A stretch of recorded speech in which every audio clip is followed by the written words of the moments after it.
So very much like last month, this month is going to be, I expect, the full 45 minutes with a bit of time allocated for questions. Thank you for joining us. Like I said, this is the UK's proposed Data Protection and Digital Information number 2 bill. I'm Kelly Peters, for anyone that doesn't know who I am. And would you like to introduce yourself, Regina? Yep, I'm Regina Jonas, the other half of Data Basics, and we'll be presenting what's going on in government at the moment around data protection and the proposed changes today. So attached in the shared files is a copy of today's slides as well as a copy of the Keeling schedule. If you can't see those in the shared files, you will get a copy of both of these in the email that follows today's webinar, and a copy of the recording will be issued the week of the 5th of June. So if you need to drop out at any point today, don't worry, there is a recording going on, even if I was slightly frozen. So let's crack on. So today we are going to discuss a couple of things. So you might have heard the headlines that the bill's going to save us as businesses £4 billion. Woohoo! We're going to talk about the proposed changes, the parliamentary process, and the impact on any changes to our legislation on the UK EU adequacy decision. So quite a lot to cover. I'm going to hand over to Regina, who's going to do a bit of an overview. So, in terms of the overview, the bill that is going through Parliament at the moment is a reworking of the one that went through last summer and then got caught up by the multiple prime ministers we had in the space of a couple of hours. And so we then, I think it was all just put on hold as things got sort of more stable. And now it's been reviewed, and that's why we've got the number 2 in brackets. It's making sure that you're actually looking at and referring to the right version of the updated bill. So the premise of the bill is very much around it trying to look at the learning from the last 5 years. So yesterday, it's 5 years since the enforcement of GDPR came into play in 2018, and the idea of this bill is very much looking at what have we learnt. Obviously, we've got the opportunity with not being part of the European Union anymore that we can make changes that apply to the UK, and there could potentially be a divergence from the EU GDPR to what we have here in the UK. So there's been, as Kelly mentioned, sort of a headline figure around 4 billion in savings to UK businesses, which sounds like a nice figure for everyone. However, the impact assessment update that the government have undertaken to look at what the impact of the bill would be estimates the annual export revenue loss if we weren't to maintain our adequacy with the EU. So if you remember, and if you were at the talk we did last time about international data transfers, part of that limit under GDPR, as it currently stands, UK and EU, you have to assess other regimes when you are transferring data. Now, if you've been deemed adequate, that means you've got a comparable or equal regime to the GDPR in country, and so it's deemed safe. There's no risk to data through that transfer because the protection is in place the same as it would be if it remained in country. And we have that, the UK has that with the EU at the moment. So we recognise the EU GDPR, they recognise the UK current data protection regime. There is a risk with the changes that are being proposed that the EU may look at what we're doing and consider it not to be adequate. Now, we don't know the ins and outs of that yet. I think the adequacy currently goes up to 2025 at the point it's going to be reviewed anyway. But there is that risk. And so the risk of loss of revenue for businesses, if we weren't to achieve that adequacy, is between 210 million and 378 million per year.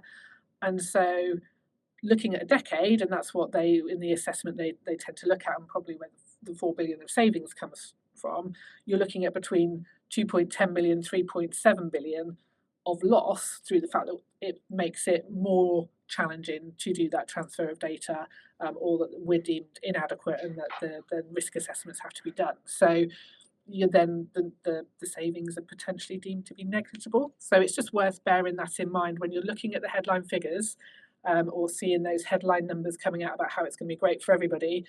That actually, when you dig into the nitty gritty, which is what we're going to try and do today, that it might not be all as sunny as it's made out to be.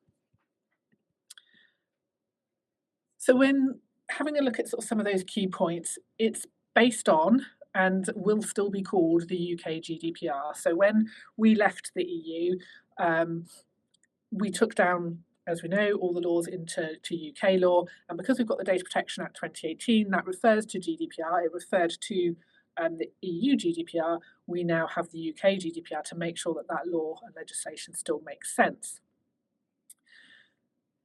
The proposed bill retains the whole structure of the legislation in terms of what you need to have in place. It maintains the idea of the obligations that you have as an organisation to protect people's personal data, and it still works with those same principles that we've been talking about for the last 5 years. So the fundamentals of the legislation isn't going to hugely change significantly, but there are elements that will be tweaked or changed and may have an impact.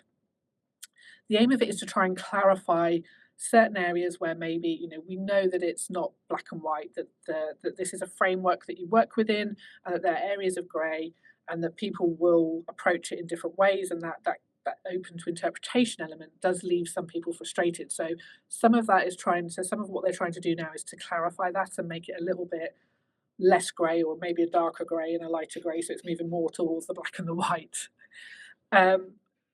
It's currently, as Kelly said, going through Parliament, so there's nothing from today you need to do straight away, but it's worth being prepared. It's worth looking at what you've got in place already. How do you currently comply? Because if you currently comply, you will be okay going forward.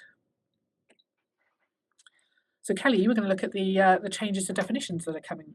Indeed. So I just wanted to touch on a few of the definition changes that have taken place. This is just a very quick review. So there's a change to the definition of personal data. So rather than us having the natural persons that the legislation talked about, we're now moving to identifiable living individual. It's a negligent change, but it has been made. And we continue to have directly or indirectly. Now, the indirectly being able to identify somebody through personal data is that you need it with additional pieces of information. And it really is about the amount of effort that you have to go through in terms of linking the different data together to indirectly identify somebody. And they talk about the proportional effort that you go to be able to do that indirect identification. So not much of a change, to be honest, but it is still there. So policies will have to be changed if you've got policies including what definitions are. We now have this new definition, and I'm only going to do a very brief element here because we do have a couple of slides where we do talk about the tasks and responsibilities that are going to be involved in what this new senior responsible individual is. It is a new I apologise. It is a new person for data protection. It is an individual that has been designated within the organisation, whether it be a controller or a processor, as the senior responsible individual. So you have been identified, and it has to be internal. But like I said, more to follow shortly. Just wanted to tantalizingly drop that into the webinar. And then what we have is the new scientific research purpose. So what this is it using personal data in scientific research. As it says here, any research that can be reasonably described as scientific, whether it be publicly or privately funded, and whether it's been carried out for commercial or non-commercial activities. Now, I think it's fair to say that this has been going on. This is not new, but it's actually been introduced and defined in the legislation. So that's what this is about. It's just about firming up some of the language that is being used within the legislation. So very quick, but definitions are changing. So what I'll do is I'll hand over to Regina, who's going to be talking about some of the changes to lawful basis of processing. Excellent. So thanks for that. So if we look at one of the first areas, the legitimate interest lawful basis is one that is used far and wide by multiple organisations for multiple reasons. As we've talked about in some other training and other webinars, it's often seen as the easy option.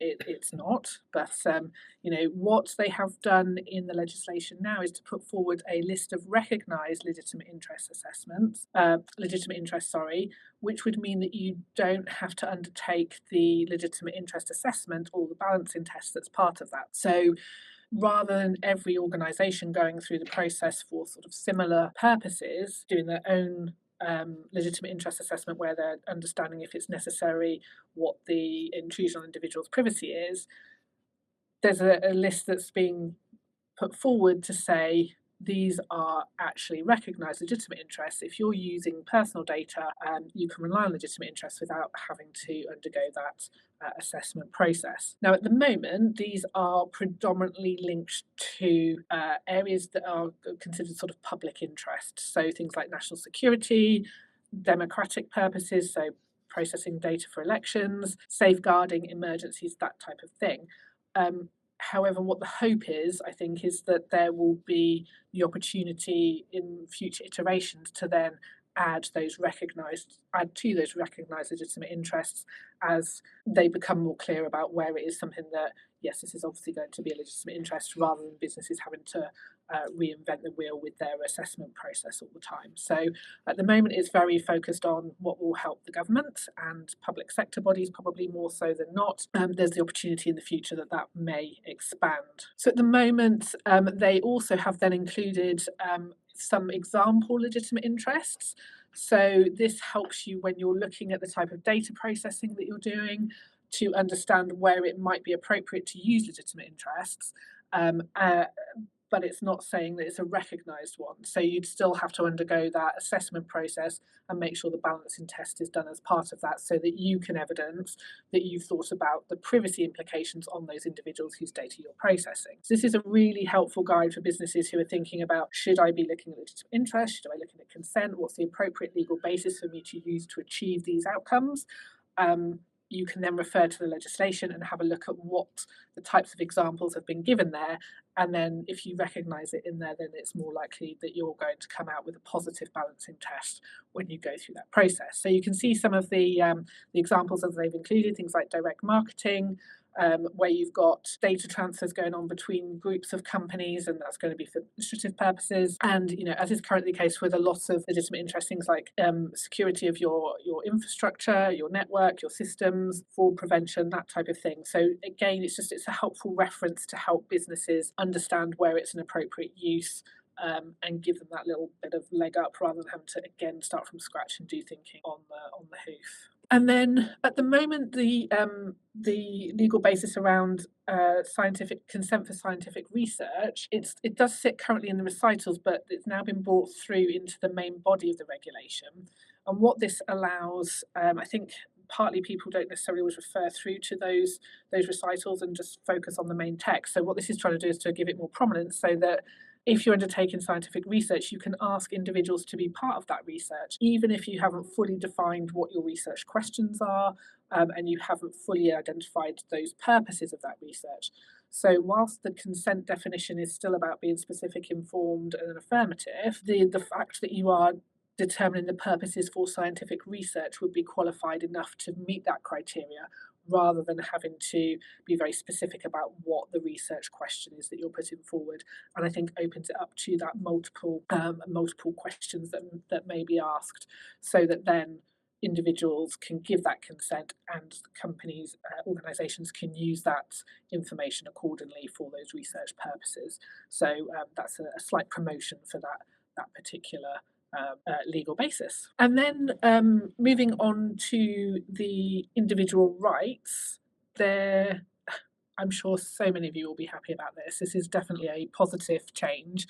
So I think if you think about the number of subject access requests that companies receive that are potentially nothing to do with data protection. So subject access requests are meant to uphold our rights in relation to how companies are processing our data. So if we feel that there's a risk or an issue, and we want to understand that, we've got that right to have the copy of the data.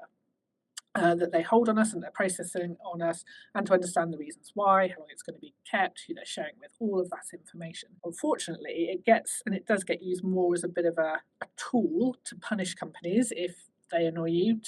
You have as a customer, they irritate you. People will and have put subject access requests in just to suck up time and money of that organization. And then, I've heard the anecdotes about people getting the paper and just burning it. We've worked with clients where we've helped them to respond and the information's never been downloaded.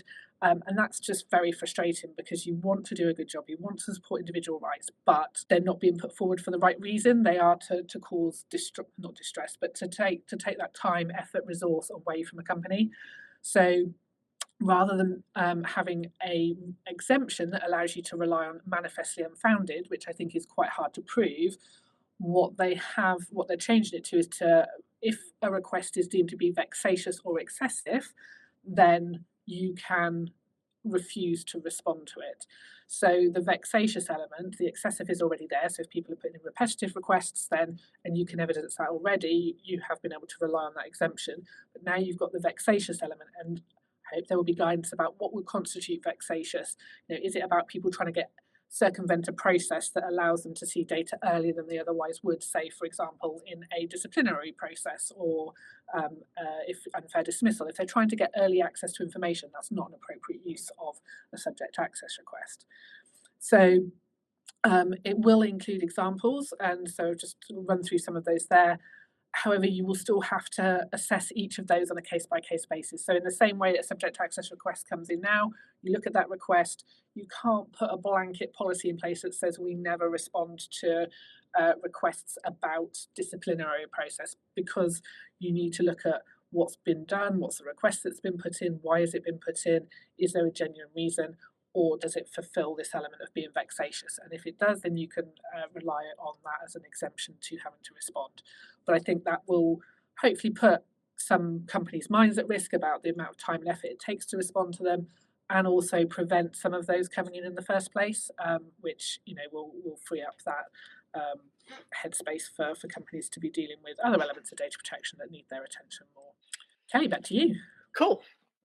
So let's do a little bit of diving into the changes that are going to happen from a controller and a processor. And if you're following the logic of this presentation follows the logic of the law. So it should hopefully be easy for you to find if you're looking to read in more detail, because I know you're all super interested where these changes are. So the regulation or the bill has proposed to totally scrap the concept of a UK representative. So if you have UK customers but you do not have a UK office base, the current regulation requires that you have somebody acting on your behalf to be an intermediary between you and the commissioner if there was to be reporting of a breach, for example, registering with the commissioner.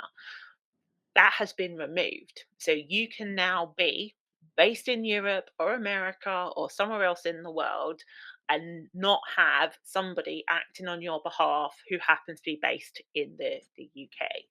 Obviously, some of you might not have used this, but it is gone, totally removed, and they haven't replaced it with an alternative.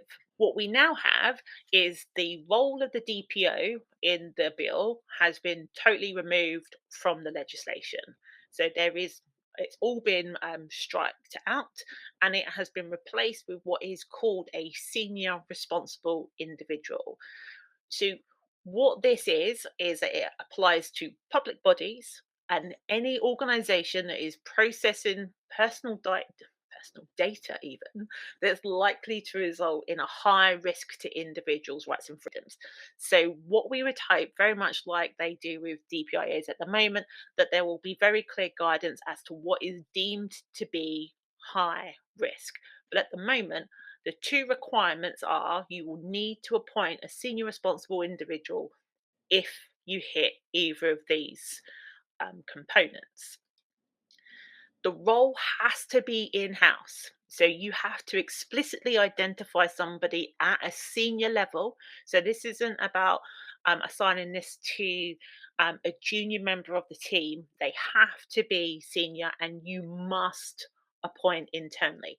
Now, there's nothing wrong with that senior responsible individual outsourcing tasks to third party organizations to help them with contracts, with training, with undertaking risk assessments and audits. But it's about having someone internal. Whereas at the moment, the role of the DPO, it states in the legislation that it can be either in house or it can be a third party individual. Now, it also states within the legislation that this doesn't have to be one specific person. It recognizes that some people do job shares, some people are part time. So the role could be managed by one or two people, who jointly act as the senior responsible individual. Your details must be published and they must be shared with the information commissioner, but the organization must provide that individual with support. So it shouldn't just be a name only senior responsible individual. You should be provided with support and you should be able to manage your responsibilities, which are listed in the regulation, very much like the DPO is at the moment. These are the roles and responsibilities of that individual. So it is quite a shift. For me, what I like about this is it has to be somebody internal. But for anyone on this call that is already thinking, oh, well, I act as a DPO internally, what does that mean? There's nothing wrong with you continuing to have that role. You might want to have an additional senior responsible individual as well. We have, and I'm quite saddened by this, to be perfectly honest, because I do like a good risk assessment. We are moving away from a data protection impact assessment and it's being replaced with an assessment of high risk processing. So, this is a watered down version of what you'll need to do at the moment. It indicates that it is a document rather than an assessment. So, that document could be very limited in terms of what it covers. And as it shows here, that document needs to have a summary of what the purposes of the processing is, a summary of why it's necessary. So, what's this new system that you're introducing? What's this new purpose for processing personal data? And what are the risks and what are the mitigations? So, there has to be in this removal of that, integrating those risks and that management of those risks into the project plan, and that concept of evaluation and reviewing of that, which is what I feel quite saddened about. However, there's nothing wrong with you continuing to do that. And I would urge anyone on this call, if this does go through, that you want to make sure that you have that kind of continuous review of those high risks to see that they are being effectively managed by your new purpose of processing or your new system. So I would like to encourage that. The register of processing activities is being scrapped and has been or is being proposed to be replaced with a records of processing of personal data. Again, it only applies to organisations where processing is likely to result in a high risk to our rights and our freedoms, and it must emphasize on the must at least include the location. So, where is that data going to be stored? What's the actual purpose of that? What are the categories? So, is it um, contact information, profile information, location data, financial transaction data? What are the categories of data it's being processed? Thankfully, retention periods are still here, which I'm really happy about, and any personal data is classed as a special category. Now, for anyone that manages a register of processing activities, you'll know that this is a much slimmed down version. Again, I would want to encourage anyone on this call that if you already have that register and you've already maintained it, continue to do so, because I think there's some really important component parts on that. But if you want to just follow the letter of the UK law, this is all you would be required to do if it's approved and it is passed. What we then have is the transfers of personal data. And what we have here is the Secretary of State being able to have, not being, has the power to approve transfers of data to a third party or to a third country or an organization um, by regulation. So they could introduce a regulation that specifically talks about the transfer of data to a third country rather than it being based on an adequacy decision. So a lot of power is now being given to the Secretary of State in this position. The test that has to be done is to assess whether that third country is not materially lower than the UK. So the question has to be, what does that look like? What does not materially like the UK look like? Whereas at the moment, what we've got is essentially equivalent. So what we're looking for is when we look at our regime and we're looking at somewhere like India, China, Australia, New Zealand, for example, or America, is what is the regime that is currently in place in that country. We compare it to what we have in the UK, and is it essentially equivalent? Whereas this is not materially lower, and I'd like to know a little bit more definition as to what does that mean, because I think it could open the doors for us to work with countries that have possibly lack measures in place. But that's just my personal opinion, and maybe I might be reading a bit too much into wording. But I'd be super interested to hear what you think in the audience. I'm going to hand over to Regina now.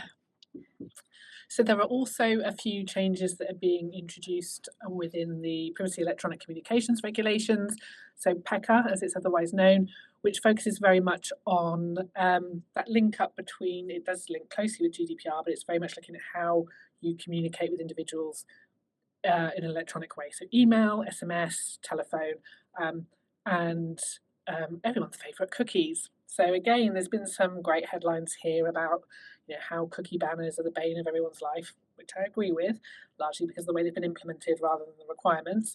And that's not going to be necessary anymore, and woohoo, isn't life going to be great? However, when you look at it, what they're introducing is that they are going to put some additional exemptions in place for that need to get consent. So the way that PECR works at the moment for cookies is that prior to placing any cookie on someone's device, you should have their consent to place that cookie, sorry. So you should be asking for active consent to place a cookie on someone's device, unless it's a necessary cookie. And there's some very clear definitions around what necessary cookies are. So things like anything around the security of a website or app, anything around keeping a user logged in, anything around load balancing servers, things like that. So those are necessary cookies, and you don't need consent for those. So those can be placed without someone's consent.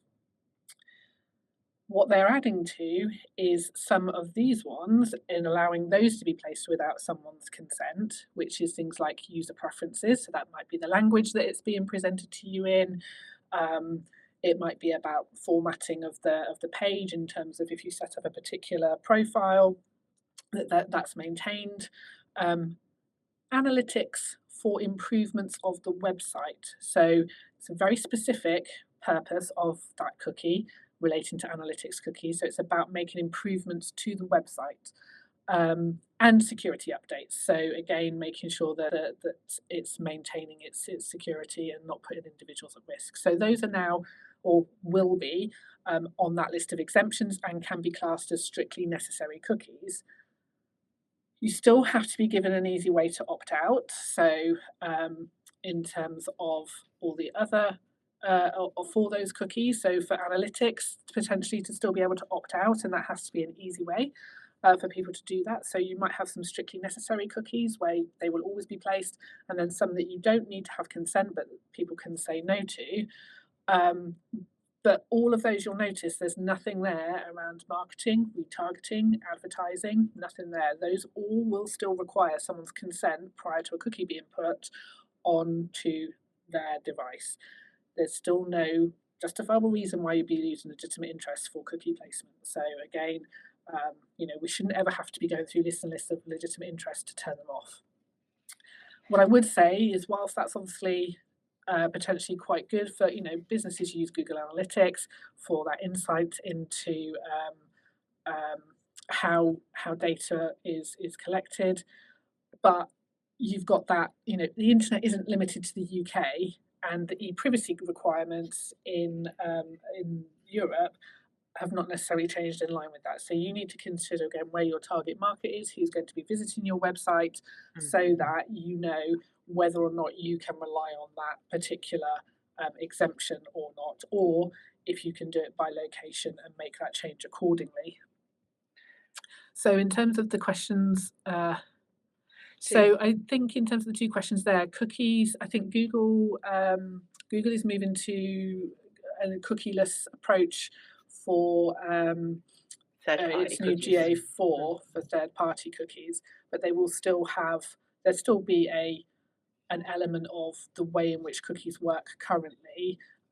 And so they're being quite, I think they're trying to support companies where there's that insight into users, where it's not about taking their data and then targeting them with other marketing activities or retargeting. It's very much about understanding use flows, behavior. So it's genuinely looking at how you can improve your website and make that a better experience. So the thing that you always see at the bottom, is that we collect cookies to improve user experience, and that would be a genuine exemption.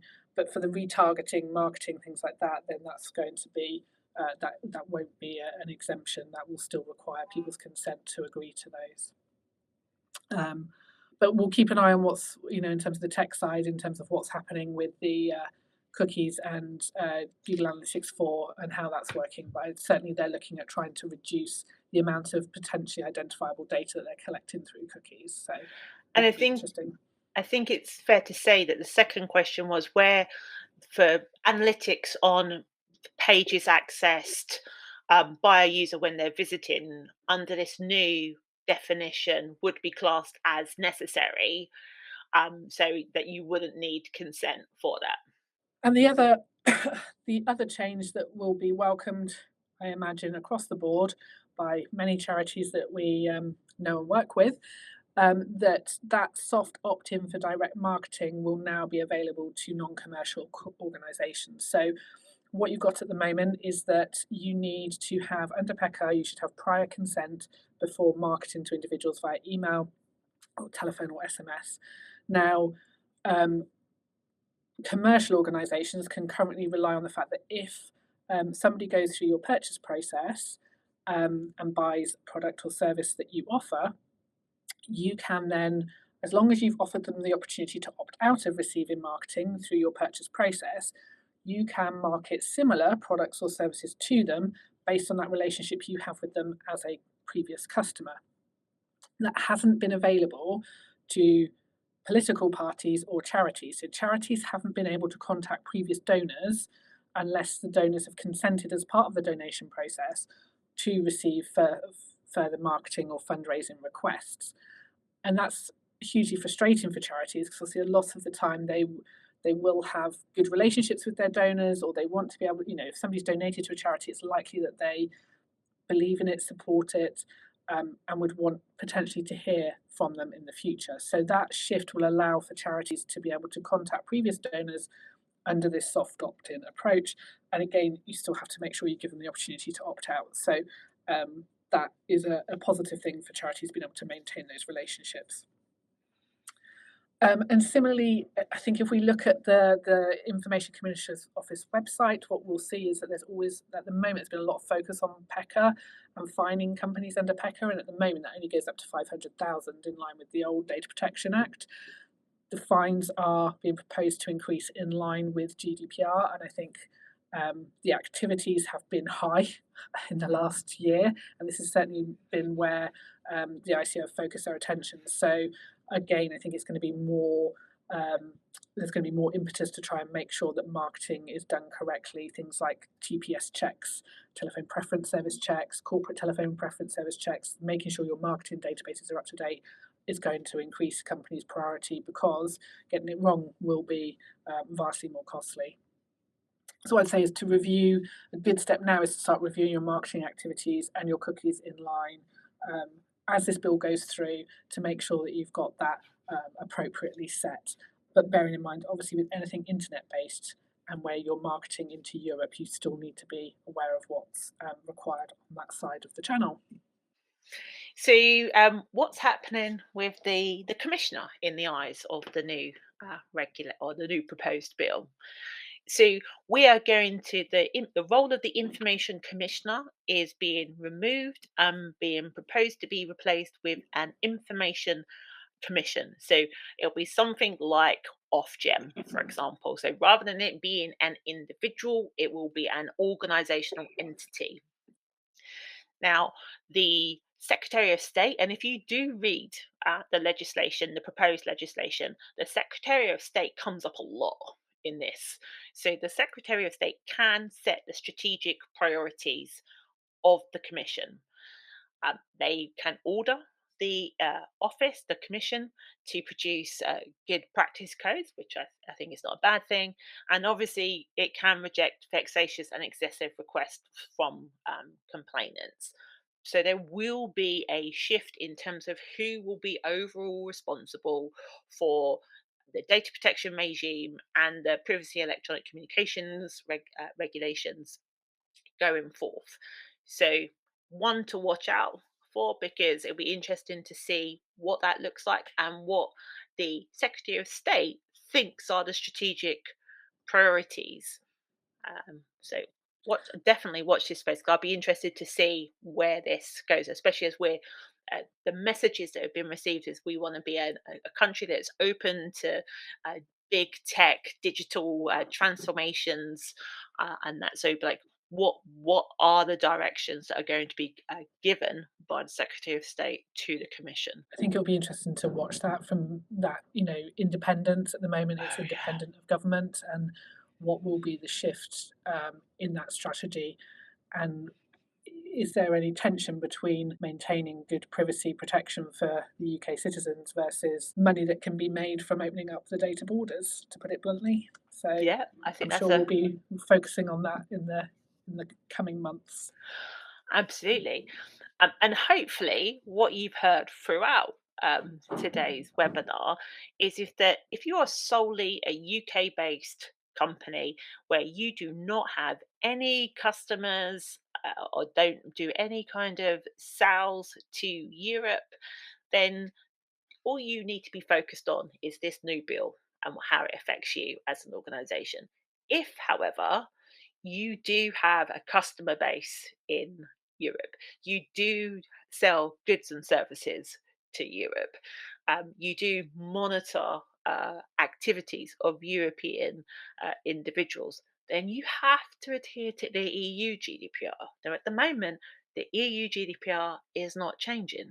So it still has DPIAs. It still has a DPO in it. It still has the existing definitions that we have been living with for the last 5 years. It hasn't changed the legitimate interests. So, as people on this call and anyone that listens afterwards, you're going to have to be managing the two different regimes, and you're just going to have to work out a way that you can map them so you can demonstrate compliance both with Europe and with the UK. So I would say, and as Regina said at the very beginning of this, if you're already adhering to the current level of compliance, don't water that down if you do interact with Europe, because the expectation is that you will still maintain that level of rigor when it comes to data protection from the European supervisory authority. So please don't forget Europe.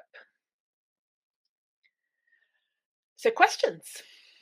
So, we've got a few minutes. So, are there any questions anyone has right now for us? For anyone that joined late, just to say that we are recording this webinar. You will have a copy of it as well as the slides and the Keeling schedule. I can see some typing um, going on, so hopefully, ah, brilliant. I'm glad. I hope you all found it useful. Yes, high risk was used in a number of places in this legislation, and I certainly hope that there will be um, an explanatory notes as to what is deemed to be high risk, because there is at the moment. When you're looking at DPIAs, they do have the commissioner does have a list of this is what they deem to be high risk. So it kind of gives you guidance. So I absolutely would expect there to be guidance that supports the definition of this is what high risk could be. Um, Yes, it's a good question about asset registers. So if you are just UK based, your asset register could, should you wish, be slimmed down to meet the requirements of the new proposed legislation. But I think you've got to then question how useful do you find the other information that you've captured Yeah, I already. agree. So, and then in terms of the requirement to register annually, my I would say yes, that's in the Data Protection Act, and it's where the ICO get their funding from, and I assume that's where the Information Commission will get its funding from. Yeah. So I don't see that requirement disappearing off anywhere anytime soon, unless the No. government wants to give it some money. If anything, I imagine our prices might go up. Yeah. And then we've got a question: will a company that is not currently required to appoint a DPO be required to appoint a senior responsible individual if the majority of the data that they process is not considered high risk? So the answer to that is if your processing is not high risk and you are not a public body, you will not be required to appoint a senior risk individual at this Responsible. moment. Sorry, senior responsible individual. However, very much like a lot of organizations that are not required to appoint a DPO, you might find it good practice to have somebody internally that is responsible for your data protection compliance program. Absolutely. Cool. Well, that brings Excellent. us to 12:45. I hope you all found that incredibly useful. As always, you can find us on all of our social media channels. You can contact me and Regina if you do have any questions on our website via email, by telephone. Thank you from me. Thank you for me. I hope you enjoyed it. Take care and have a good day.